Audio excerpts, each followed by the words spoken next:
Shalom, Bapak Ibu. Tema saya kali ini berjudul Perang, Providensia, dan Maranatha, Bapak Ibu. Bapak Ibu dan saudara yang terkasih ya, hari ini kita berdiri di persimpangan tiga misteri besar. Perang yang menggelegar di bumi, Providensia yang bekerja diam di sorga, dan seruan Maranatha yang menggema di antara keduanya. Ini bukan sekedar tema Bapak Ibu ya, ini adalah denyut nadi zaman ini. Kita coba ulas satu persatu. Perang, Providensia, dan Maranatha. Perang. Gemuruh di bumi yang terluka. Perang bukan hanya tentang senjata, Bapak Ibu. Perang adalah bahasa dunia yang jatuh ini. Ia terdengar dalam dentuman bom, tetapi juga di dalam hati yang penuh iri, keluarga yang retak, gereja yang terpecah, dan jiwa yang memberontak terhadap Allah. Alkitab berkata, kamu akan mendengar deru perang atau kabar-kabar tentang perang. Matius 24 ayat 6. Namun dengarlah baik-baik. Yesus tidak berkata, itulah akhir. Ia berkata, itu belum kesudahannya. Artinya, perang adalah tanda, bukan tujuan, Bapak Ibu. Perang adalah gema, bukan suara terakhir. Karena di balik semua konflik manusia, ada peperangan yang lebih tua dari sejarah, yaitu peperangan antara terang dan gelap, antara anak domba dan naga.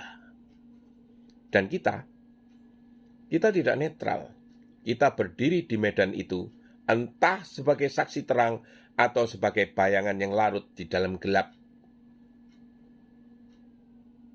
Kini providensia.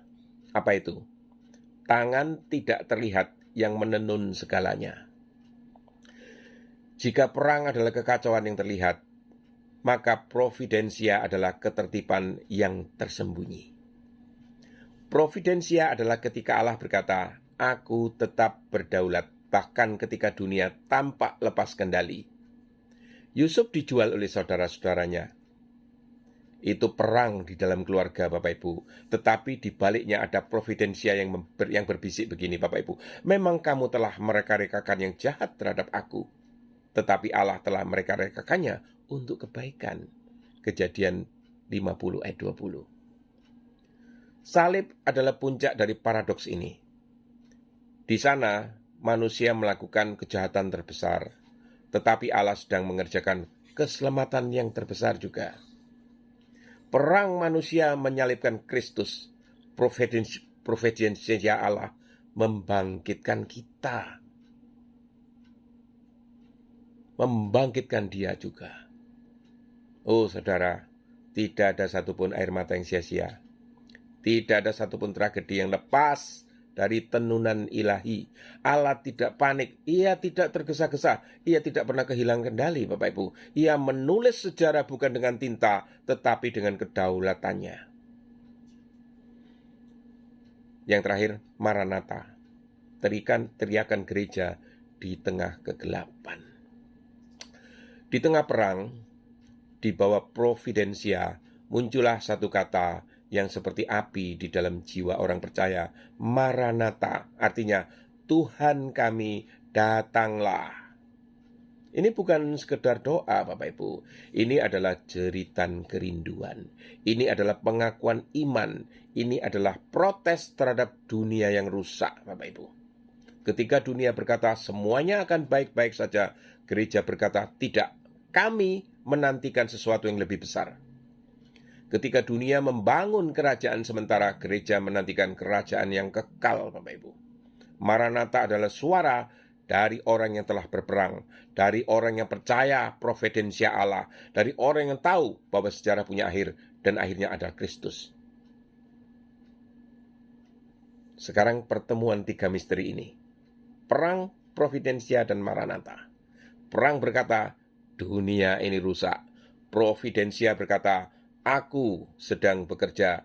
Maranatha berkata, dia akan datang. Dan disinilah iman kita diuji. Apakah kita akan putus asa karena perang? Atau menjadi dingin karena merasa semuanya sudah ditentukan? Ataukah kita akan hidup di tengah ketegangan ini dengan mata terbuka melihat realita, namun hati menyala oleh pengharapan? Panggilan bagi kita semua untuk hari ini, Bapak Ibu. Bapak Ibu dan saudara yang terkasih, jika kita hidup di zaman perang, maka kita dipanggil menjadi pembawa damai, Bapak Ibu. Jika kita percaya kepada providensia, maka kita dipanggil untuk percaya, bukan panik. Jika kita menantikan Maranatha, maka kita dipanggil untuk hidup kudus, berjaga-jaga dan setia. Karena kedatangannya bukan sekedar penghiburan, Bapak Ibu. Itu juga adalah penghakiman. Ia akan datang bukan sebagai bayi di palungan, tetapi sebagai raja di atas segala raja. Dengarlah, di tengah suara perang, ada suara yang lembut namun lebih kuat. Itu adalah suara roh dan mempelai yang berkata, datanglah. Dan suatu hari nanti, langit akan terbuka, sangkakala akan berbunyi, dan dia yang kita nantikan akan benar-benar datang. Pada hari itu perang akan berhenti, providensia akan tersingkap, dan Maranatha akan berubah menjadi kenyataan. Maka hari ini, marilah kita hidup dengan tiga kesadaran ini, Bapak Ibu. Ketika dunia berperang, jangan takut. Ketika Allah bekerja, percayalah. Dan ketika hati merindukan, berserulah, Maranatha, datanglah, ya Tuhan Yesus. Amin.